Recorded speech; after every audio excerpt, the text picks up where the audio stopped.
아멘. 우리 인생에서 가장 무거운 짐 중에 하나가 바로 자녀라고 하는 이 십자가입니다. 여러분, 정도는 차이가 있을 수 있지만은 이 세상에 내 자식은 문제가 하나도 없다. 나는 자녀 때문에 고민한 적이 한 번도 없다. 여러분, 이런 사람은 세상에 존재하지 않습니다. 하나님이 우리를 움직이시는, 우리를 사용하시고 우리를 움직이시는 가장 귀한 도구 중에 하나가 자녀. 그래서 이 자녀라는 이 십자가는 끊을 수도 없고 부정할 수도 없는 거예요. 그래서 첫 인류인 아담의 가정을 보세요. 가인과 아벨의 그 다툼과 살인을 통하여서 피눈물을, 우리 첫 조상부터 피눈물을 자식 때문에 흘리지 않았습니까? 여러분, 아브라함은 예외였습니까? 아브라함은 아니죠. 이삭과 이스마엘 때문에 또 아버지 아브라함 피눈물을 흘리지 않았습니까? 여러분, 다윗을 보세요.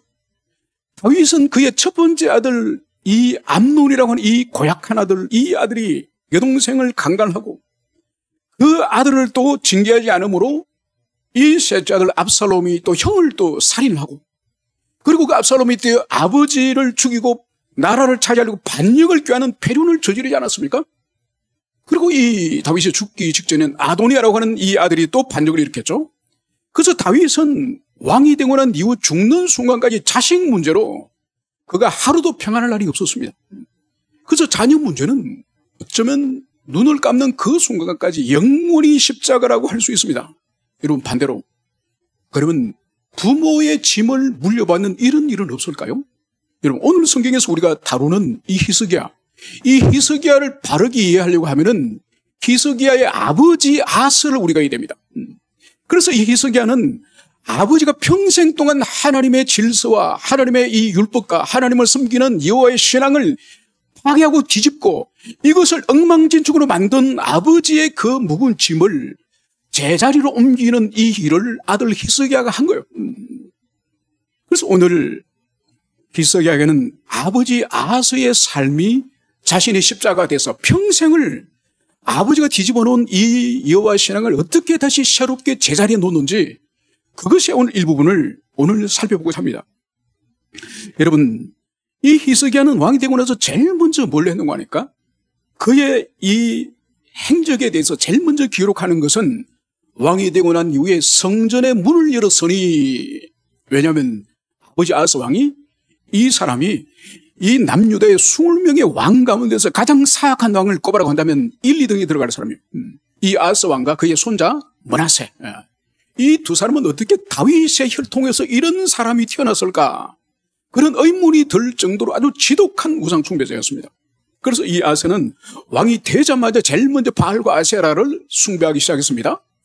그러면서 이 사람은 성전 문을 닫아요. 그래서 자기만 하나님을 섬기는 것이 아니라 이제 백성들로 하게 되면 성전에서 제사를 드리지 못하도록 성전을 폐쇄해버립니다. 폐쇄하는 것으로 끝나는 것이 아니라 성전에 하나님을 섬기는 제단들이라든지 거룩한 기구들이, 그릇들이 많이 있지 않습니까? 그것을 다 파괴해버려요, 이 사람은. 파괴일 뿐만 아니라 이제는 어떻게 하는 거니까 이스라엘 백성들은 성전에서 하나님을 섬기지 말고 너희들도 우상을 숭배하라. 그래서 유다 곳곳에, 예루살렘과 유다 곳곳에 우상의 제단과 산당을 설치해가지고 하나님의 성전에서 여호와를 섬기는 것이 아니라 우상을 숭배하도록 이것을 제도적으로 만드는 왕이 이 아스. 그리고 마지막에 이 사람이 우상을 숭배하면서 그 시대에 이제 이방 우상 가운데에서 이 그모스라고 하는 이 우상은 가장 귀한 이 제물이 뭐죠? 예물이 뭐죠? 자기 자식을 불태워서 바치는 그 제물을 이 아스가 드립니다. 물론 므낫세, 손주 므낫세도 나중에 자기 왕자를 불태워서 바칩니다. 이 정도로 이 사람은 평생을 하나님이 만드신 신앙과 교훈과 질서를 뒤집고 우상과 이방을 쫓아가는 여기에 이 사람은 평생을 삶을 헌신하다 죽습니다. 이 아사는 우시아처럼 무슨 나병이 걸렸다든지 뭐 징계를 받아서 죽었다는 그런 기록도 없습니다. 아무튼 이렇게 살다간 이 아버지를 이 히스기야가 기록에 보면은 아버지를 원망했거나 아니면 난 아버지가 그냥 할 수 없이 나는 아버지를 따를 수밖에 없다. 그러면서 아버지 우상 숭배를 뒤를 따르지도 않았고 아버지를 원망하거나 저주하지도 않았고 묵묵하게 이 히스기야는 자기의 사명을 아버지가 여호와 신앙을 파괴한 것을 원래대로 돌려놓는 이것이 자기의 사명이라고 생각하고 이 사람은 평생을 묵묵하게 그 길을 간 것을 볼 수 있습니다. 그래서 제일 먼저 이 성전의 문을 다시 열고 그 다음에 두 번째 뭘 했느냐, 16년 동안 성전을 폐쇄하고 성전 안에 있는 거룩한 하나님을 섬기는 기구들을 파괴하거나 그런 것들을 훼손했기 때문에 이제 성전을 정화하는 일을 두 번째로 이 히스기야가 합니다. 그래서 제사장과 레위인들을 명령을 해서 이 16년 동안 폐쇄되어 있던 이 하나님의 성전을 깨끗하게 다시 복원하는 일을 이 히스기야가 합니다. 그 다음에 세 번째로 뭘 하느냐, 세 번째로는 그의 아버지와 그들의 앞세대, 아버지 세대, 그 사람들이 이 국가적으로 여호와를 떠나고 그리고 우상 숭배했던 이 죄악에 대해서 히스기야가 제사장과 레위인들과 함께 모두 모여서 하나님 앞에 참회를 하면서 이 속죄제를 하나님께 드리는 것을 볼 수 있습니다. 여러분, 오늘날도 보면은 여러분, 보통 자신이 짓지 않는 죄로 인해서 자기가 고통을 연대해서 당할 때 사람들은 보통 어떤 반응을 보입니까? 원망을 하지 않습니까? 그 고통과 환난을 그것을 불러온 사람을 원인을 찾아서 보통 저주를 하죠. 그래서 오늘 우리 사회도 보세요. 우리 사회도 지금 팽배한 것 중에 하나가 앞선 세대의 수고와 헌신과 노력에 대해서 감사하기는커녕 그들의 작은 실수와 오점을 침소봉대해가지고 그 모든 것들을 저주하면서 싫어하잖아요. 여러분, 히스기야는 그러지 않았습니다. 히스기야는 그의 아버지를 저주하고 아버지 세대의 우상 숭배에 대해서 비난하거나 그렇게 하지 않았습니다. 오히려 그들의 아버지 세대들이 했던 모든 죄를 대신하여서 주님 앞에 참여하고 대신하여서 성전을 다시 정화하고 파괴된 성전의 거룩한 기물들을 다시 보수하고 그것을 다시 회복하는 이 일을 이 히스기야는 묵묵히 그 일을 했던 것을 볼 수 있습니다. 여러분, 오늘도 이런 사람을 하나님이 찾으세요. 선배들과 아버지 세대들을 저주하고 원망하는 사람보다는 그들이 잘못한 것을 원래 제자리로 돌리는, 원래 회복하는 그런 사람을 하나님이 찾고 기다리신다는 거죠. 이제 성전을 이제 회복하고 속죄제를 드리고 그래서 하나님과 관계를 이제 회복하여 언약이 회복된 이후에 이 히스기야가 하고자 하는 일이 바로 뭔가요? 이제 유월절을 지키고자, 극국적으로 유월절 지키고자 이 히스기야는 결단하는 것을 볼 수 있습니다. 이제 본문으로 들어오면은 이제 이 유월절 지키기 위해서 히스기야가 어떠한 일을 시작하는지 오늘 본문으로 들어가도록 하겠습니다. 1절, 히스기야가 온 이스라엘과 유다의 사람을 보내고 또 에브라임과 므낫세의 편지를 보내어 예루살렘 여호와의 전에 와서 이스라엘 하나님 여호와를 위하여 유월절 지키라 하니라. 여러분, 히스기야는 온 이스라엘과 유대에 이제 편지를 써가지고 전 백성들에게 이제 예루살렘 성전에 나와서 유월절 지키라, 이 말씀을 지금 하는 거예요. 여러분, 우리가 구약을 알고 있는 우리가 이 본문을 읽으면 당연히 유월절에 예루살렘으로 나와서 성전에서 하나님 앞에 절기를 지키는 것은 당연한 일이지 않습니까? 여러분, 이 히브리인들 이 말씀을 지금 받는 이 사람들 입장으로서는 전혀 생소한 일이죠. 여러분, 하나님의 성전이 지금 16년째 폐쇄가 되어 있다니까요. 여러분, 여러분들이 16년 동안 신앙생활, 교회생활을 여러분 16년 동안 안 하면 어떻게 되겠습니까? 여러분, 불신자요. 16년은 그냥 여러분들이 16주, 그러니까 겨우 4개월 16주를 예배를 안 드리고 여러분들이 주일 성수를 안 하고 방종하게 여러분들이 살면은 여러분 4개월만 여러분들이 신앙생활 안 하더라도 거의 불신자 상태로 돌아갑니다. 그런데 이 히스기야 시대는 이미 16년 동안 성전이 폐쇄되어 있고 유월절 지키기는커녕 하나님을 섬기는 것이 오히려 핍박을 받는 그런 시대를 16년을 지났습니다.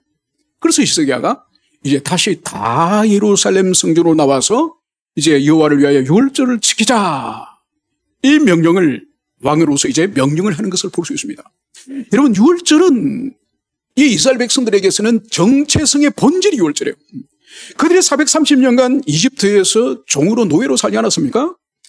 그것이 이제는 끝이 나고 해방과 자유를 가져온 그 날이 바로 이 유월절이지 않습니까?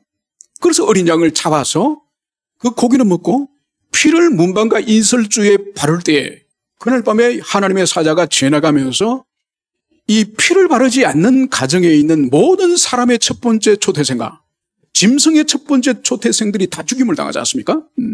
그 다음 날에 이집트 전역에서 통곡이 터져나온 이후에 이제 파라오가 가라 그렇게 보내주지 않았습니까? 그래서 홍해바다를 통과하고 시내산에 이르러서 하나님과 언약을 체결하고 율법을 받아서 언약의 백성이 된 거죠. 그래서 이 율절이 없으면은 이스라엘 백성들의 이 창설 자체가 불가능한 거예요. 우리로 친다고 한다면은 오늘 우리가 대한민국이라는 이 나라가 존재하게 되는 근본적인 원인이 뭔가요? 8월 15일 광복이라고 하는 우리 민족의 자유와 해방이라고 하는 그것이 바로 우리 오늘날 대한민국을 가져온 거죠. 그래서 3년 동안 미군정 하에서 우리가 우리 나름대로 공화국을 세우고 정부를 세워서 그 훈련과 준비를 3년간 한 후에 1948년 8월 15일에 대한민국이 존재하게 된 거죠. 그래서 우리에게는 6월절 그러면 이스라엘 백성들에게는 그들의 정체성과 그들의 민족이 탄생하게 된 배경이 6월절인 것처럼 우리 대한민국 그러면 우리 가슴에 손을 올리면은 8.15 일본으로부터 자유와 해방 그리고 대한민국이 독립적인 공화국으로서 탄생하게 된 이 날을 말한 거야. 그런데 이 날을 이스라엘 백성들이 여러분 솔로몬 이후로 사실은 200년 동안 지키지 않았습니다. 200년 동안. 그러니까 민족의 정체성, 하나님의 언약의 백성 정체성, 그 정체성을 이들이 잃어버린 지가 오래됐다는 거예요. 이 오래된 민족의 정체성을 회복하기 위해서 제일 먼저 히스기야가 율절 지키는 이 일로 오늘 시작하는 것을 볼 수 있습니다. 그런데 우리가 오늘 이 1절에 보면 오늘 온 이스라엘과 유대의 사람을 보내는 것은 이해가 되는데 에브라임과 므낫세에게 같이 사람을 보내서 율 지키자고 하는 이 말씀이 이해가 되지 않습니다. 왜냐하면 에브라임과 므낫세는 북이스라엘의 지역이에요. 이 히스기야의 통치 지역은 남유다, 베냐민과 유다 지파만이 두 지파만이 남유다의 영역이고 나머지 10지파는 북쪽이지 않습니까? 그런데 히스기야가 편지를 북쪽 에브라임과 므낫세에게도 편지를 써서 보냈다는 거예요. 이게 무슨 의미일까요? 여러분 히스기야가 지금 통치하는 이 시기는 이미 북이스라엘은 아수르 제국에게 망했습니다. 나라가 망하고 일부는 포로로 끌려가고 일부는 아직 북쪽에 아직 남아있는 사람들이에요. 그 남아있는 사람을 향해서 온 히스기야가 같은 야곱과 아브라함의 후손이기 때문에 당신들도 예루살렘으로 이제 내려와서 함께 유월절을 지킵시다. 이 편지를 보낸 것을 여기서 볼 수 있습니다. 그러면서 오늘 2절 왕이 백성들과 예루살렘 온 회중과 더불어 의논하고 둘째 달에 유월절을 지키려 하였으니 이는 성결하게 한 제사장들이 부족하고 백성도 예루살렘에 모이지 못하였으므로 정한 때 지킬 수 없습니다. 여러분 유월절 지키려고 하는데 왕이 지금 히스기야가 방백들과 이스라엘 온 회중과 더불어 의논을 했다는 거예요. 무슨 의논을 했느냐? 둘째 달에 유월절을 지키려고. 여러분 유월절은 우리가 사용하는 이 태양력이 아니라 히브리 달력이 따로 있지 않습니까? 히브리 달력은 우리랑 한 3개월 정도 차이 납니다. 이 히브리 달력으로 니산월 1월 14일이에요. 그러니까 히브리 달력이 이 니산월을 한 이 월이 그들에게는 1월 달이에요. 1월 14일이 6월절입니다. 6월절. 원래 1월 14일 6월절을 지켜야 되는데 오늘 왕이 방백들과 백성들과 의논을 해가지고 1월이 아닌 둘째 달 2월 14일로 6월절 지키자고 상의했다는 거예요. 왜 그렇게 했냐? 이는 성결하게 한 제사장이 부족하고 백성도 예루살렘에 모이지 못하였으므로 그 정한 데 지킬 수 없습니다. 여러분 우리가 29장을 묵상을 하고 29장을 살피면 거기에 잠시 전에 제가 언급을 드렸던 성전 정화 사업, 그죠? 레위인들과 제사장들을 불러다가 성전을 깨끗하게 다시 청소하는 이 정화 사업을 니산월 1일 1일부터 시작해요. 1월 1일부터 시작해가지고 1월 8일까지 이 뜰을 이 성전 마당에 있는 모든 것들을 정화합니다. 그리고 8일부터 이제 16일까지 이제는 성전 안에 있는 이 성소와 지성소에 있는 내용물들을 이제 제사장들이 들어가서 깨끗하게 정화해요. 그래서 그 정화를 마치는 날이 바로 1월 16일이에요. 1월 16일. 문제는 1월 14일이 6월절이에요. 그리고 이 성전 정화를 하다 보니까 이 6월절을 통과해버린 거예요. 지키지 못한 거예요. 그걸 먼저 우리가 이해해야 됩니다. 그래서 오늘 이것을 지키지 못하였던 이유를 먼저 성결하게 한 제사장이 부족하고 여러분, 성결하게 하는 제사장이 부족하다는 이 의미가 뭘까요? 여러분, 이건 이렇게 이해됩니다. 우시아가 왕이 되기 전에 아하스가 우상을 숭배했지 않습니까? 여러분, 우상 숭배할 때도 반드시 왕 혼자 숭배하는 것이 아니에요. 옆에서 돕는 우상을 숭배할 제사장들이 필요한 거예요. 제사장이 필요한데 이 여호와의 성전에서 섬기는 이 제사장들이 아하스 왕의 이 권위 앞에 이 사람들이 신앙을 버리는 거, 배교를 하는 거. 그 대표적 인물이 이 우시아 왕 때 대제사장 이 우리아라고 하는 인물이 있었습니다. 아하스 왕 때. 이 우리아라고 하는 이 제사장이 어떤 짓을 하는 거니까 이 아버지 아하스 왕이 다메섹을 방문하는 일이 있습니다. 그러니까 전쟁에서 이 다메섹이 강렬하니까 이 다메섹에 가서 제단을 보고 이 신이 다메섹의 신이 강력하구나. 그래서 이 신을 우리도 섬겨야 되겠다. 그래서 다메섹에 가서 이 아하스 왕이 이 다메섹 우상 제단을 그림을 그려 설계도를 그려가지고 이걸 예루살렘에 있는 대제사장 우리아에게 보냅니다. 그래서 내가 다시 예루살렘에 도착하기 전까지 이 제단을 만들어 놔라. 이 짓을 아하스 왕이 합니다. 그런데 이것을 그대로 이 우리아 이 대제사장이 받아가지고 설교도를 따라서 우상 제단을 만들어 놓는 거예요. 여러분, 대제사장이 배교를 하고 악한 왕의 그러한 우상 숭배에 참여했다고 한다면 그 나머지 많은 제사장들로 변절되었음이 분명합니다. 여러분, 그래서 여기서 제사장이 성결하게 한 제사장이 부족하다는 의미는 뭔가 하니까 아하스 왕 때 많은 제사장들이 우상 숭배에 참여해서 그들이 아직 정결을 회복하지 못한 상태에 있기 때문에 지금 하나님의 성전에서 지금 유월절을 지키려고 할 때에 많은 희생 제물을 드리지 않습니까? 그 일을 감당할 만한 정결한 제사장들이 현저하게 없다는 것을 이것은 말씀하는 거예요. 그리고 두 번째로 백성도 예루살렘에 모이지 못하였으므로 그 정한 때 지킬 수 없었습니다. 여러분, 우리가 알다시피 우리 이 동양의 이 동북아의 문명에 있어서의 명절은 설 추석은 여러분 우리나라로도 그렇지만은 이 중국의 이 춘절을 지키는 거 보면은 그 고속도로가 우리나라보다 더 크지 않습니까? 엄청 넓잖아요. 우리는 자동차만 움직이지만은 이런 중국은 오토바이를 타고 2,000km씩 가더만요. 2,000km, 3,000km. 그것도 혼자 타고 고향 가는 것이 아니라 자기가 운전하고 그 중간에는 아기를 끼우고 뒤에는 부인이 타고 3명이 오토바이를 타고 2,000km, 3,000km 갑니다. 그래서 이 동북아의 이 명절의 문화는 고향으로 몰리는 거예요. 그렇지만 성경 속에 있는 이 하나님의 절기는 고향에 있던 모든 사람들이 일제 예루살렘으로 다 모여서 성전에 모여서 이 절기를 지키는 거죠. 그러니까 가까운 엠마오라든지 주변에 있는 그런 지역에서 오는 것은 쉽지만은 갈릴리에 있는 지방에 있는 사람들이 이제 이 예루살렘까지 오기로는 이거는 일주일 이상 10일씩 걸리는 거죠. 그래서 그 짧은 시간 안에 유월절을 지킬 수 없다고 판단이 된 거예요. 그래서 왕과 이제 이 신하들이 1월 14일이 아니라 2월 14일로 지킵시다. 이 합의를 했다는 것을 볼 수 있습니다. 그러면 이런 의문이 들겠죠. 아니, 분명히 6월절은 1월 14일인데 왕과 백성들이 마음대로 바꾸어도 되나? 하나님의 율법을 마음대로 어기도 되나? 여러분, 그렇지 않습니다. 민수기 9장 14절에서는 1절부터 14절에 거기 보면은 하나님께서 6월절이 니산은 1월 14일인데 부득이하게 지키지 못할 경우를 하나님이 이 예외적인 조항을 주십니다. 그것이 바로 뭐냐? 6월절 기간에 해외나 멀리 출타여서 예루살렘에 모일 수 없는 사람들, 그리고 6월절 그 명절에 만약 어떤 사람이 병이 들어서 가족이 죽으면은 장례를 치러야 될 거지 않습니까? 장례를 치르면 시신을 손을 댈 텐데 그러면 부정하게 되는 거죠.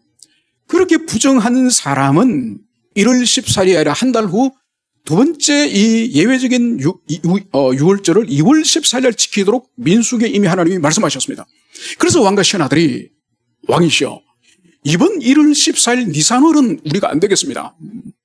그래서 우리는 민수기 말씀을 따라서 2월달 6월절을 우리가 거국적으로 지키면 좋겠습니다.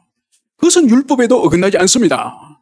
이런 합의를 이루어서 이 사람들이 2월 이제 이 6월절 지키기로 합의되었음을 이것을 성경이 말씀하고 있습니다. 그래서 4절 5절 보면 왕과 온 회중이 이 일을 좋게 여기고 드디어 왕의 명령이 내려 브엘세바에서 단까지 온 이스라엘 공포하여 일제 예루살렘에 와서 이스라엘 하나님 여호와 유월절을 지키라 하니 이는 기록한 규례대로 오랫동안 지키지 못하였습니다. 이제 이 결의를 가지고 왕이 이제는 명령을 내립니다. 명령을 내려서 이제 브엘세바에서 단까지, 이것은 브엘세바는 이 이스라엘 백성들의 통치의 가장 남쪽, 애굽 가까운 남쪽의 최하단의 도시고 이 단은 최북단의 도시죠. 우리의 통용되는 언어로 표현한다면 백두에서 한라까지 그런 의미요. 그래서 온 하나님 백성들이 사는 온 땅에 공포를 하여서 이제 너희들은 예루살렘으로 와서 여호와 유월절을 지켜라. 이 왕의 명령을 지금 보낸 거예요. 왜 그렇게 했냐? 이는 기록한 규례대로 오랫동안 지키지 못하였습니다. 여러분, 신명기 16장 16절에서는 하나님이 분명하게 너희들이 이제 가나안 땅에 들어가면은 1년에 3차례는 분명히 남자들이 어떤 일이 있더라도 1년에 3차례는 너희들이 예루살렘에 가서 이 절기를 지켜라. 그게 바로 뭐죠? 유월절, 오순절, 초막절. 어떤 일이 있더라도 이 세 절기는 너희들이 반드시 이제 하나님 앞에 나가도록 하라. 이것이 모세의 율법이에요. 그래서 이 율법을 따라서 이스라엘 백성들이 잘 지켰냐? 오늘 오랫동안 지키지 못하였더라. 그래, 이들의 여호와 신앙이 얼마나 무너져 버리고 얼마나 붕괴됐는지 이것을 여기서 볼 수가 있습니다. 그래서 이 결론과 이 왕의 명령을 오늘 6절은 이렇게 기술하고 있습니다. 포발꾼들이 왕과 방백들의 편지를 받아가지고 왕의 명령을 따라 온 이스라엘과 유다에 두루 다니며 전하여 이르렀으되 이스라엘 자손들아 너희는 아브라함과 이삭과 이스라엘 하나님 여호와께 돌아오라. 그리하면 그가 너희 남은 자 곧 아수르 왕의 손에 벗어난 자에게로 돌아오시리라. 여러분, 오늘 이 왕의 편지를 가지고 달려나가는 사람을 오늘 포발꾼이라고 기술하고 있습니다. 여러분, 이 포발꾼은 우리 문화에서는 좀 낯선 단어고 지금은 사용하지 않는 단어입니다. 이 하라침이라고는 이 단어는 이 달리다, 뛰다로부터 나온 거예요. 달리다, 뛰다. 그래, 이 하라침이라고는 이것은 이 팔레스타인의 이 문명에서는 왕의 명령을 빠른 발걸음을 가진 사람이 달려서 전하는 것을 볼 수 있습니다. 그래서 보세요. 압살롬과 이 다윗의 군대가 전쟁을 할 때도 이 압살롬이 죽었다는 소식을 발걸음이 빠른 사람이 달려가서 다윗에게 전달하지 않습니까? 그러니까 이 팔레스타인 문명은 빠른 발걸음을 가진 사람이 달려가서 메시지를 전하는 그런 문화예요. 그런데 우리 조선이라든지 중국이라든지 몽골이라든지 여기는 고대시대 때부터 역참제도가 아주 발달했습니다. 그래서 왕의 명령이 지방까지 빠른 시간에 전파될 수 있도록 역들이 이렇게 정비가 되는 거죠. 그래서 역과 역 사이에는 거기는 반드시 말을 줍니다. 그래서 그 말을 달려서 그 말을 타고 막 천리씩 달리는 것이 아니라 이 말은 딱 100리만 뛰는 거예요. 100리만 뛰고 그 다음 또 100리는 다른 말을 타고 그래서 삽시간에 전국의 모든 지역으로 이 왕의 이 명령이 하달될 수 있는 그런 시스템을 역참 시스템이지 않습니까? 그런데 이 팔레스타인은 이 이스라엘은 발걸음이 빠른 자 이 포발꾼을 통해서 왕의 명령을 하다는 것을 여기서 볼 수 있습니다. 그러면서 오늘 이 왕의 명령이 바로 뭔가요? 이스라엘 백성들에게 아브라함과 이삭과 이 이스라엘 야곱의 하나님께로 돌아오라. 여러분, 이것은 1차적으로 이 히스기야 왕의 명령이요. 히스기야 왕이 여호와 하나님께로 너희들이 돌아오라. 이 돌아온다는 첫 번째 의미가 바로 뭔가 예루살렘 성전에 모여서 유월절 이 절기를 너희들이 지켜라. 이것이 왕의 이 초청이자 왕의 명령이요. 여러분, 궁극적으로는 이게 히스기야 왕의 명령이 아니라 이 신명기 16장 이 16절의 말씀에 근거한 하나님의 명령이 하나님의 초청이에요. 하나님이 지금 하나님을 떠나 있는 이스라엘 백성들 향해서 너희들이 다시 나에게 돌아오라. 이 언약의 백성에 향한 하나님의 초청이 바로 이 히스기야의 이 포발꾼들의 명령을 통해서 오늘 이루어지고 있는 거죠. 여러분, 이것은 뭔가 하니까 더 궁극적으로 신학적으로 거슬러 올라가면은 여러분, 하나님을 떠난 우리 이 지상의 인생들, 우리 인간들의 궁극적인 삶의 목표는 단 하나예요. 우리가 밥을 벌어먹고 사는 일은 운전도 할 수 있고 학교 선생도 될 수 있고 공무원도 할 수 있고 무엇은 일은 할 수 있지만은 그것은 부차적이 불과해요. 인간으로 태어났다고 한다면 인간의 궁극적인 삶은 뭘까요? 삶의 보여는 하나님께로 돌아가는 거예요. 하나님께로 돌아가서 그분을 사랑하고 그분을 경영하고 그분을 예배하고 그분을 의존하고 그분께 순종하는 이것이 인간의 참된 본분이에요. 오늘 히스기야는 하나님께 돌아감의 그 첫 번째의 표징을 예루살렘 성전으로 와서 유월절을 지키는 것을 통해서 우리가 하나님께로 돌아가자. 우리가 하나님의 언약 백성으로서 그 정체성이 바로 유월절을 기억하면서 하나님의 소유요, 하나님의 보물이고 그리고 하나님의 제사장 나라로서 우리 시내산에서 언약을 맺었는데 그것이 바로 유월절을 기억하면서 출발하는 거예요. 그래서 이 초청 부르심은 히스기야 왕의 부르심이지만 그 배후에는 하나님의 부르심이 있는 것이고 그 부르심의 대상은 지금 이스라엘 백성뿐만 아니라 오늘날 21세기 우리까지 이 지상을 살아가는 모든 인생들이 하나님과 바른 관계 속으로 돌아오기를 부르신다는 이것을 여러분들이 가슴 깊이 새기기를 축원합니다. 그래서 오늘 여기서 이 보발꾼, 이 발로 뛰어다니면서 걸어다니면서 왕의 이 메시지를 증거하는 이 보발꾼, 여러분 이 땅에 참다운 보발꾼 오신 분이 누군지 아십니까? 그리스도 예수 그분이에요. 그래서 복음서를 읽어보세요. 주님이 이 팔레스타인의 각 동리들마다 성읍들마다 발로 걸어다니면서 우리 주님은 복음을 전하셨어요. 그래서 그들이 하나님께로 돌아오도록 그 일을 3년간 피를 토하듯이 우리 주님이 하지 않으셨습니까? 여러분 그 일을 하시다가 주님은 하늘로 올라가시면서 그 사역을 성령을 통해서 이제는 사도들에게 맡기셨고 교회 시대 때 우리들에게 맡기셨고 여러분 저는 이 부분을 묵상하다가 우리 이 대한민국의 복음이 전파되는 이 과정을 가만히 보니까 여러분 매서인, 권서인이라고 하는 단어를 여러분 들어보셨습니까? 이 권서인은 권하다. 서는 책을 말하는 거예요. 책을 권하다. 매서인, 이건 매는 매매, 팔다는 의미예요. 책을 팔거나 책을 권하는 사람을 이 매서인, 권서인을 말합니다. 여러분 이 사람들이 누군가 하니까 여러분이 아시다시피 우리나라 이 성경은 선교사가 들어오기 전에 먼저 중국에서 이 우리 한글로 먼저 번역이 됐어요. 이 로스 번역이라고 해서 이게 몰래 밀수돼서 들어오지 않습니까? 그 성경을 뺏겨 쓰고 다시 제작을 해가지고 이 권서인 매서인이라는 사람이 이 사람들이 최초의 활동이 1882년도부터 활동을 했습니다. 이 사람들이. 그러니까 보세요.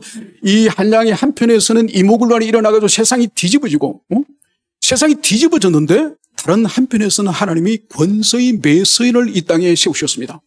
그래서 이 사람들은 이 보부상 보찜에 성경을 100권에서 한 150권을 짊어지고 전국 팔도 방방곳곳을 다니면서 성경을 권하거나 성경을 파는 거예요. 절대로 공짜로 주진 않아. 왜 공짜로 주지 않냐? 그 집에 만약 돈이 없으면 계란을 받거나 생선을 받거나 아니면 곡식을 받더라도 절대로 공짜로 성경을 안 줍니다. 왜냐하면 그래야 소중히 여기고 그래야 귀중히 여기기 때문에 이 권서인과 매서인이 온 팔도 방방곡곡을 돌아다니면서 성경을 전하고 팔고 여러분 그래서 이 초대 교회 때부터 1940년도까지 한 5, 60년 동안의 이 성경 이 배포 이 한반도 성경 배포의 85%가 그 당시에는 기독교 서점도 없지 않습니까? 기독교 서점도 없으니까 성경이 어떻게 배포됐겠습니까? 성경의 이 대중들이 보급되는 것의 85%가 이 권서인 매도인에 의해서, 매서인에 의해서 이 성경이 분포된 거예요. 그리고 역사 속에서는 이 사람들은 목회자들도 아니고 무명의 사람으로 다 그렇게 주님 앞에 살다가 다 사라진 사람들이에요. 여러분, 이런 사람들의 피눈물이 있었기 때문에 여러분, 이분들이 장터 가서 복음을 전하다가 성경을 권하다가 얼마나 많은 사람들이 폭행을 당하고 고난을 당했는지 모릅니다. 이런 무명의 사람에 의해서 여러분 한국 교회가 세워진 거예요. 그래서 저는 오늘 이 보발꾼을 생각을 하면서 참된 보발꾼은 우리 주 예수 그리스도시고 그 후에들 사도들, 그 후에 사도들이 바로 이 참된 보발꾼이고 그리고 이 땅의 권서인 매서인들이고 그리고 그 후에인 우리들이 바로 이 사명을 감당해야 되지 않을까. 그래서 하나님께로 돌아가는 이것이 온 인류의 사명이고 먼저 하나님께로 돌아간 이 우리 인생들이 우리 그리스도인들이 아직도 돌아오지 못하고 이 세상에서 헤매고 있는 이 세상에 고통을 당하고 있는 그들 향해서 하나님께로 돌이키는 그 일로 우리가 부르심을 받았다.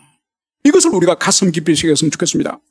그러면서 이제 이 히스기야 왕은 이제 이 편지 가운데 간곡히 백성들에게 권면합니다. 7절 너희 조상들과 너희 형제같이 하지 말라. 그들은 그의 조상들의 하나님 여호와께 범죄하였으므로 여호와께서 멸망하도록 버려두신 것을 너희가 똑똑히 보는 판이라. 여러분, 히스기야는 백성들에게 정말 강력한 이 나라의 왕이지만은 그것보다 오히려 더 목자의 심령에 가까운 마음으로 오늘 자기 백성들이 말씀하고 있습니다. 너희는 너희 조상과 너희 형제처럼 살지 말라. 여러분, 여기서 너희 조상과 너희 형제는 누구를 말합니까? 여러분, 이것은 1차적으로는 먼저 지금 멸망한 북쪽 이스라엘 10지파를 말하는 거예요. 북쪽 이스라엘 10지파를 담지 말하는 거예요. 그들은 그들의 조상 하나님 여호와께 범죄하였으므로 여호와께서 멸망하도록 버려두신 것을 너희가 똑똑히 보는 바니라. 여러분, 우리가 알다시피 이 북이스라엘은 200년 동안 하나님을 섬기지 않고 200년 동안 황금 송아지를 섬긴 기가 막힌 짓을 했습니다. 여러분, 그들도 똑같이 아브라함의 자손이고 그들도 똑같이 야곱의 자손 10지파인데 그들이 한 것은 백성들에게 예루살렘 성전에 못 가게 하고 대신 황금 송아지를 하나님이라고 섬기도록 한 그 짓을 200년 동안 한 거예요. 하나님이 끊임없이 엘리야나 엘리사를 보내서 선지자를 보내서 그들을 깨우쳤지만은 끝끝내 그들은 하나님께 돌아오지 않습니다. 그래서 오늘 성경은 뭘 기록하고 있죠? 여호와께서 멸망하도록 버려두신 것을, 그리고 북이스라엘은 멸망하도록 내버려 두시다는 거예요. 버려두신 것을 내가 똑똑히 보는 바라. 여러분, 왜 북이스라엘을 멸망하도록 버려뒀을까요? 그저 첫 번째는 그들의 죄 때문이에요. 이건 부정할 수 없는 진리고, 이번 두 번째 의미가 있습니다. 왜 북이스라엘이 망하도록 그렇게 내버려 뒀을까요? 남쪽에 있는 두 지파라도 정신을 차리도록, 두 지파라도 북쪽의 멸망함을 보고 하나님의 살아계신 하나님의 공의와 하나님의 의미로움을 가슴에 새기라고 주님께서는 이 두 지파에게 북쪽의 멸망을 똑똑히 그것을 보게 하실 거예요. 오늘 히스기야는 지나간 역사 속에 북이스라엘 멸망의 의미를 정확하게 지금 알고 있는 거예요. 정확하게 알고 있고 그것을 오늘 이 남겨져 있는 이 사람들에게 우리도 정신을 차리지 못하면은, 우리도 주님 앞에 바르게 돌아오지 않으면 우리도 멸망을 한다. 이런 메시지를 지금 전하는 것을 볼 수 있습니다. 그래서 오늘 8절 보십시오. 그런즉 너희 조상같이 목을 굳게 하지 말고 여호와께 돌아와 영원히 거룩하게 하신 전에 들어가서 너희 하나님 여호와를 섬겨 그의 진노가 너희에게서 떠나게 하라. 여러분, 히스기야는 분명히 단도직입적으로 말합니다. 너희 조상처럼 목을 굳게 하지 마라. 여러분, 목을 굳게 한다는 것은 교만을 외형적으로, 인간의 이 외형적으로 표현한 것이 목을 굳게 한다는 의미지 않습니까? 그래서 교만하지 말고 하나님께로 돌아와서 하나님의 거룩한 전에 들어가서 하나님을 다시 섬겨 하나님의 진노가 너희에게서 떠나게 하라. 여러분, 하나님의 진노가 떠나게 하라고는 이 의미의 전제가 뭘까요? 지금 너희들이 목이 굳어서 하나님의 진노가 너희들에게 임박하였다. 이 의미가 여기 있는 거예요. 여러분, 남유다가 북이스라엘보다 더 선하고 의롭고 더 하나님께 잘 살았기 때문에 이 남유다가 150년을 더 유지하는 것이 아니에요. 하나님이 은혜를 베풀어 주셨고 하나님이 기회를 주셨기 때문에 그들이 북이스라엘의 멸망 이후에 150년을 그들이 더 버틸 수가 있는 거죠.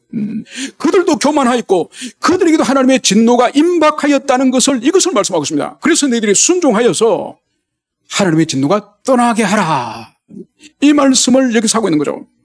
그리고 마지막에 이렇게 왕은 말합니다. 너희가 만일 여호와께 돌아오면 너희 형제들과 너희 자녀가 사로잡은 자들에게 자비를 입어 다시 이 땅에 돌아오리라. 너희 하나님 여호와는 은혜로우시고 자비하신지라. 너희가 그에게 돌아오면 그의 얼굴을 너희에게서 돌이키지 아니하시리라. 여러분, 오늘 하나님은 조건문을 가지고 오늘 이스라엘 백성들을 설득하고 권면하는 것을 볼 수 있습니다. 너희가 만일 여호와께로 돌아오면, 너희가 만일 유월절 행사에 참여하고 성전에서 하나님을 경배하고 참된 믿음으로 돌아오면 어떤 일이 있느냐? 너희 형제들과 너희 자녀가 사로잡은 자들에게서 자비를 입어 다시 이 땅으로 돌아오리라.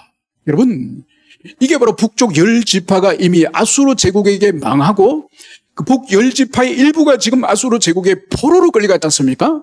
그 포로로 끌려가고 있는 그들 향해서 오늘 왕이 혹여나 하나님 앞에 너희들이 돌아오면은 하나님의 은총으로 끌려가 있던 그들이 그 땅에서 자비를 입고 다시 고국으로 고향으로 돌아올지 모른다.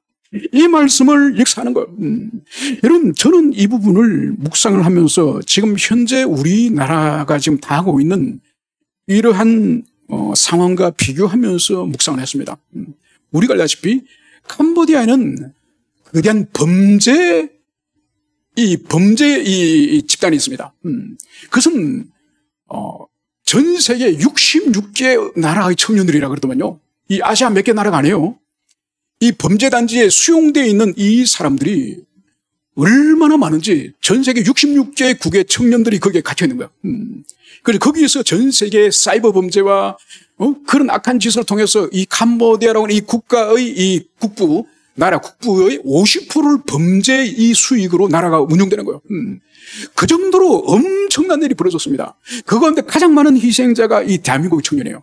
이 한국인. 정말 입에 담을 수도 없는. 그래서 어디서 그 영상을 가져왔는지 몇 개 영상을 제가 봤습니다. 옷을 벗겨놔놓고 막 이 전기 이 충격기로 막 계속 찌질을 않나 막 엄청난 폭행을 하더라고요. 여러분, 지금 대한민국 청년 중에서 어떤 통계는 8,000명이 나가 있답니다. 캄보디아면.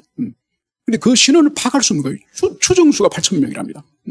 그 많은 사람들이 지금 노예가 되어서 폭력과 착취와 강제노동과 마지막에는 죽음과 몸에 있는 장기까지도 빼앗기는 이런 일이 벌어지는 것.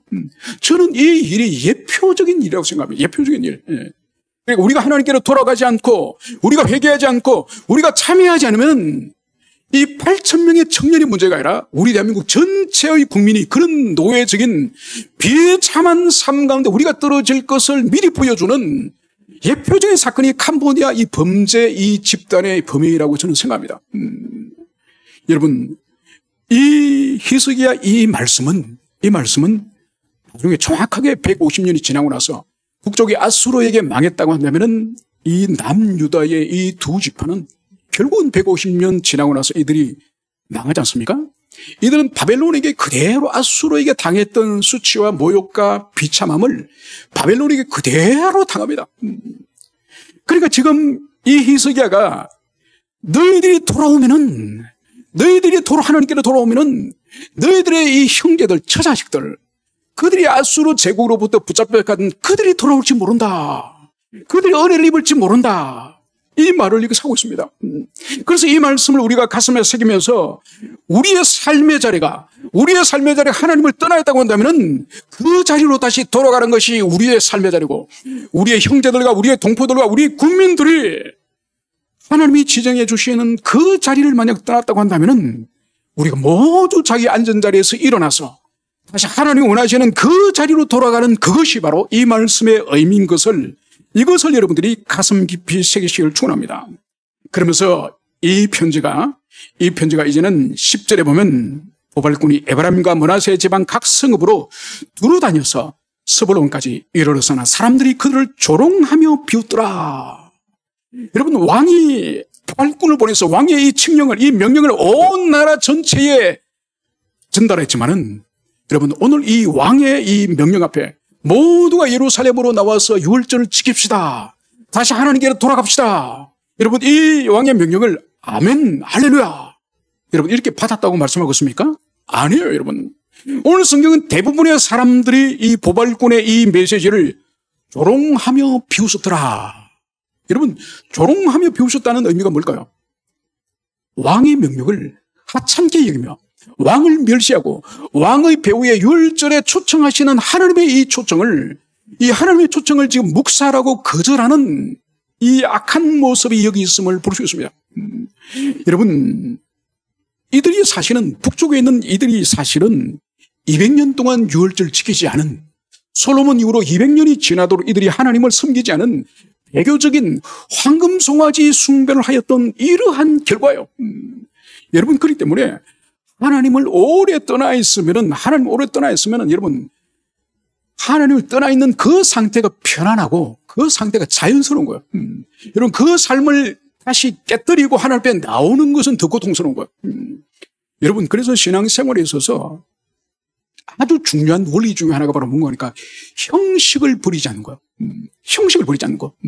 여러분, 이렇게 말하면 어떤 지체들은 제가 여러 번 질문을 들었습니다. 아니, 목사님, 기독교 신앙은 진실이 아닙니까? 진실해야죠. 맞습니다. 진실해야죠. 그런데 목사님, 마음에 하나님 사랑하는 마음도 없고, 예배 드리고 싶지 않은데 억지로 앉아있으라고요? 그 말고 어떻게 합치가 될 수 있어? 무슨 아닙니까? 제가 왜 주일날 교회 안 오는지 아십니까? 나는 진실하기 때문에 내 마음은 하나님을 사랑하지 않고 경외하는데 괜히 앉아있는 것은 그 위선이라고 생각합니다. 여러분, 그 사람은 하나를 알 뿐이지 둘은 모르는 거예요. 여러분, 마음에 하나님을 향한 사랑과 경외심이 현재적으로 없다 할지라도 형식을 버리는 그 사람은 이 심령의 은혜가 회복되기로는 형식을 가지고 있는 사람보다 10배로 힘든 거예요. 형식을 가지고 있는 사람은 예배 시간에 그 자리를 지킴으로 말미암아서 회복되어질 가능성이, 주의 말씀이 선포되어지고 그 시간에 주께서 그 영혼을 찌르기 때문에 회복될 가능성이 있지만은 내 마음이 다시 따뜻해지고 내 마음이 은혜가 넘쳐서 다시 예배 드리고 싶은 마음을 기다려보세요. 여러분, 1년을 기다려봐. 그런 마음은 집에 뒹굴면서 누워있으면 오지 않습니다. 여러분, 그렇기 때문에 형식을 하찮게 여기고 형식을 가볍게 여기는 사람은 아주 무지하고 어리석은 사람이에요. 그래서 무엇보다도 이 형식 속에 알미가 있는 것이 가장 귀하지만은 알미가 지금 없다 할지라도 형식을 함부로 여기지 않는 그것이 자기 영혼을 지키는 데서 너무 귀하다는 이것을 여러분들이 가슴 깊이 쓰시길 바랍니다. 그러나 하나님께서는 이 조롱하는 이 다수, 이 조롱한 다수만 있는 것이 아니라 오늘 11절, 그러나 아살과 므낫세와 스불론 중에 몇 사람이 스스로 겸손한 마음으로 예루살렘에 이르렀고, 여러분, 바로 이것이 바로 남은 자의 사상이요. 여러분, 온 세상이 하나님을 떠나 있고 다 주님의 진리를 싫어하고 다 달콤한 이야기만 좋아하고 다 그러한 인본주의와 세속주의에 빠져 있지만은 여러분, 다 그렇진 않아요. 참된 진리를 사랑하고 하나님의 참된 말씀을 사랑하는 영혼이 소수지만 있는 거예요. 그래서 오늘 보세요. 다수는 왕의 명령과 하나님의 초청을 조롱하고 비웃었지만은 오늘 아셀과 므낫세와 스불론 지파 중에 몇 사람이 스스로 겸손한 마음으로 왕의 명령이 들어오서가 아니라 스스로 겸손한 마음으로 예루살렘에 이르렀다. 여러분, 이것이 바로 남은 자예요. 여러분, 이런 사람이 어느 시대든지 극소수의 사람이 있다 할지라도 그 사람들 때문에 교회로 하여금 수고하게 하고, 여러분, 100명 중에 99명이 조롱하고 비웃는다 할지라도 한 명이 있으면은 그 한 영혼이 천하보다 귀하기 때문에 교회는 수고해야 되는 거예요. 복음을 전해야 되는 거예요. 그 사람을 위해서 하나님은 이 부활꾼이 나갔음을, 이것을 말씀하고 있습니다. 그러면서 마지막 12절, 그러나 주님은 또 이렇게 역사하시는 걸 볼 수 있습니다. 하나님의 손이 또한 유다 사람들을 감동시키사 그들에게 왕과 방백들이 여호와의 말씀대로 전한 명령을 한 마음으로 준행하게 하였더라.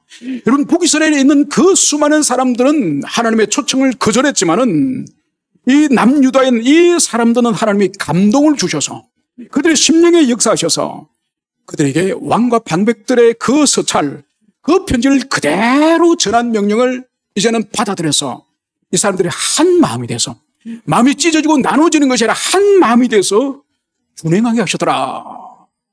바로 순종하여서 예루살렘 성전으로 모여서 유월절을 지키게 하였더라. 이 말씀을 기술하고 있습니다. 여러분, 오늘 이 말씀의 결론을 맺고자 합니다. 어느 시대든지 하나님은 당신의 종들을 통해서 부르십니다. 부르시지만은 부름에 응답하는 사람은 항상 소수라는 것을 여러분들이 기억하시길 바랍니다. 그 소수를 위해서 교회가 외쳐야 되고 부르짖어야 되고 초청해야 되는 것입니다.